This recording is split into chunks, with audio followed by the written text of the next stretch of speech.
রাজনীতিতে কি না ঘটে।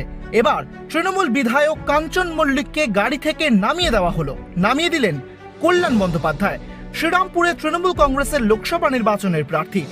গ্রামে তাকে নিয়ে গেলে বাজে রিয়াকশন হবে, এমনই মন্তব্য করেছেন তিনি। আর এরপর কার্যত তৃণমূল বিধায়ককে প্রচারের সময় গাড়ি থেকে নামিয়ে দেওয়া হলো, আর সেটা নামিয়ে দিলেন তৃণমূলেরই প্রার্থী এবং প্রাক্তন সাংসদ কল্যাণ বন্দ্যোপাধ্যায়। আগে থেকেই তাকে বলা ছিল তিনি গেলে খারাপ রিয়াকশন হবে, তা সত্ত্বেও তিনি এসেছেন, আর তার জন্যই তাকে গাড়ি থেকে নামিয়ে দেওয়া হলো প্রচারের সময়। সেই ছবি আপনারা দেখতে পাচ্ছেন। ঠিক কি ঘটেছে দেখব।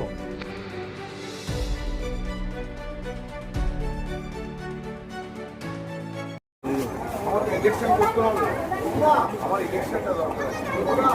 আমি আগে থেকে বলেছি গ্রামের থেকে এসো,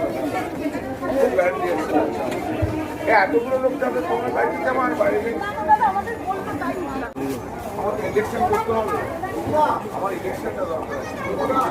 আমি আগে থেকে বলেছি গ্রামের থেকে এসো, এতগুলো লোক যাবে তোমার বাড়িতে আমার বাইরে নেই।